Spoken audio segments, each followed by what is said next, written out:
talk about.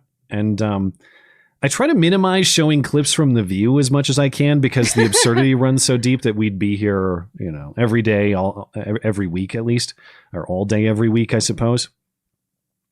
However, every once in a while they drop a doozy that is just too great to be ignored. So on the topic of gun control, Joy Behar said this week that American attitudes will turn to support gun control once black people get guns.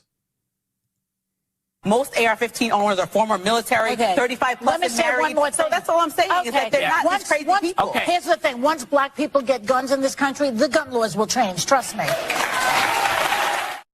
Okay. I don't even know where to start with this. A lot of black people do have guns.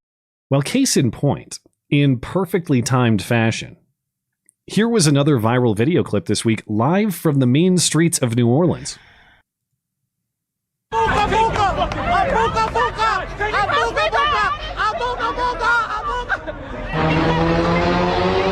yeah, man, we got the bitches on us. Is my Ooga, God. Was that guy actually literally saying Ooga Booga? I was going to say, is Ooga Booga like the N-word? Only they get to say it, or is that a? Can we say Ooga Booga? I don't know. Is that a slur? That video, I looked into, that is authentic, by the way. I thought it might be an act or fake or something. That's legit. And to Joy Behar, number one, as though those of us who support self-defense rights would sacrifice them just because someone of another race would also like to have them. But number two, there are a lot of guns in hands of color. Have a look through the weekend stats in cities like Chicago or Baltimore and get back with us. But Booga. It's not going to change our opinion on gun rights. In fact, it would likely reinforce them. Is Ooga Booga a racial? I think you can't say it. I think it's like chimp out. Like you can't say it. You definitely can't say that one. Ooga Booga, the jury's still out though. Jesus. Oh. Ooga Booga racist, too afraid to ask Reddit. I'll let you guys know. All right. We'll get a formal opinion on that.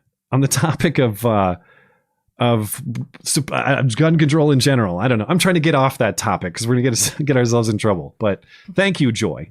I suppose to Joy's point, though, maybe Senate Republicans saw that video from New Orleans and they've realized that, hey, black people have guns. We got to do something about this. Now they've changed their minds. That now a gun deal has emerged from the Senate. It was announced earlier today, an agreement between 10 Democrats and 10 Republicans, that number 10, of course, being key because any bill's passage through the Senate would require all Democrats plus 10 Republicans to break the filibuster. Earlier in the week, the House passed a bill that would ban semi-automatic rifle sales to people under 21 and also would implement a 15-round magazine capacity limit, among other things. That does not have support among Senate Republicans, so that's dead. This Senate deal is the one that will likely pass now. And while I certainly oppose this bill and all its components individually on principle, I suppose maybe not all. I guess I'm open to school security investments and things like that, potentially. But as far as like limiting access to guns, I oppose. That said, this bill is also almost completely toothless and unlikely to really do a damn thing. So here are the pieces. The big pieces are those under 21 trying to buy a rifle will have to submit to an enhanced background check, a super duper background check. Apparently, this background check that they'll have to submit to will include a review of juvenile and mental health records in addition to the criminal records that are already required. It sounds like there might be some additional processing time for this super duper background check for people 18 to 21 trying to buy a rifle. There's also federal money to incentivize states to set up their own red flag laws. So these are laws that allow a court to make an order to confiscate firearms if the court deems the person to be a threat to themselves or others. And don't worry, though, the senators say that this will be consistent with constitutional due process requirements. Oh, yeah, I'm sure. As a wise man once said, I doubt it. We'll believe that when we see it. But as I'll get to in a moment, it's not a requirement. It's not a federal red flag law, and it's not a requirement that states set them up. So I'm not sure that really does very much. The rest of the bill is either more federal money for stuff or doubling down on existing law. As far as more federal money for stuff, there's money for mental health services, telehealth, and school security and safety.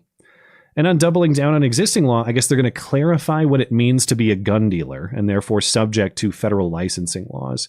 Now, current federal law says if you're in the business of selling guns, you sell guns commercially, you need to have a federal license and administer background checks on all sales. But that's never really been defined. Like, how many guns do you need to sell to be considered in the business of gun dealing?